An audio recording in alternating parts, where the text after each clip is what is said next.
Докторе, учителю, родолюбецо. Тази година се навършва 200 години от издаването на създадения от теб рибен буквар. Ти си един от най-уважаваните българи на твоето време. Името ти се свети далеч зад българските земи, но сърцето ти завинаги остана тук. Европейската цивилизация те искаше, даже гражданство ти предложи, но ти отказа. Ти не искаше да ставаш барон, ти искаше да останеш Берон.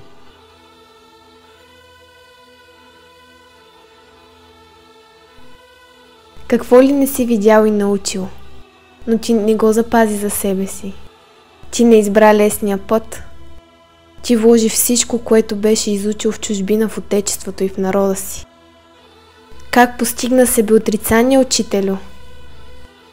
Ти се превърна в учител на цели поколения. По твоите писания българчетата са се учили, са писали, са разбирали, са разсъждавали, са се пробуждали.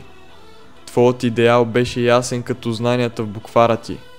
Възраждане на народа чрез просвета. И ти вярваш, учителю, че книгата по-силна е от пушката. Цялата ни нужна култура ти успя да вместиш между две корици. Толкова безценен труд, че според събратята ти тогава, който го изучавал от кора до кора, минувал вече за учен. Та точно букварът ти е издаван 6 пъти. Та точно той е отговорен за обучението на хиляди българчета, които после се борят за нашата свобода. Точно той е отговорен просветното ни движение да стигне нови висоти. Твоето писание, просветителю, запали пламък, който постепенно се разрасна до боен огън. Как можа да направиш така, че букварът с различни поучения да обхваща всичко? От математика и космос до граматика, история и биология. Запознал си хиляди с широкия свят, който ни заобикаля. Научил си ги на толкова много. Затова заслужено можем да те наречем учител на учителите. Нима не е вярно, че твоят труд популяризира взаимоучителния метод в нашите земи. Метод, който прави светското образование достъпно до повече българи. Метод, който се използва широко и в наши дни. Чрез него поколения са предавали знания едни на други. Няма значение от възрастта. Има значение колко голямо е желанието. Ти научи българчетата на четмо и писмо преди да са хванали пушката. И твоят кит, отзад на корицата, будеше интерес, защото те от твоя буквар разбраха за него. Заради този кит познаваме труда ти като рибен буквар. И как ли са треперили малките детски ръчички? Как ли са блещукали малките детски очички, които ти си изпълнил съзнание, без дори да предполагаш какво по мащаб дело вършиш? Какво ли е било вълнението, когато децата за първи път са зървали носорога, слона, кита?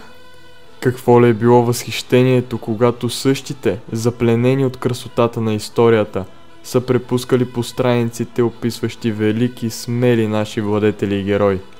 Каква ли е била радостта им след първото изписване на думичката мама, благодарение на азбуката, напечатана още на първите страници?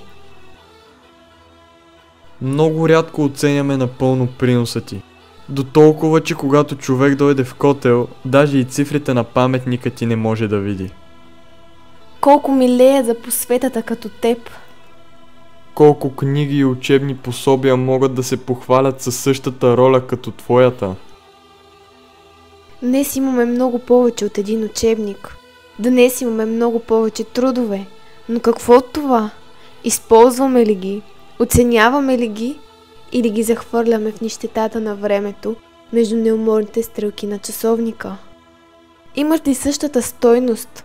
Будят ли същото вълнение като твоя буквар, който вече 200 години сочим като пример и културен апогей? Щеше ми се повече хора от нашето съвремие да осъзнаваха, че в действителност пушката е нищо пред книгата. Щеше ми се повече хора да оценяват трудове като твоя, да събереш просветата между две корици. Поклон пред теб, учителю, родолюбецу, просветителю.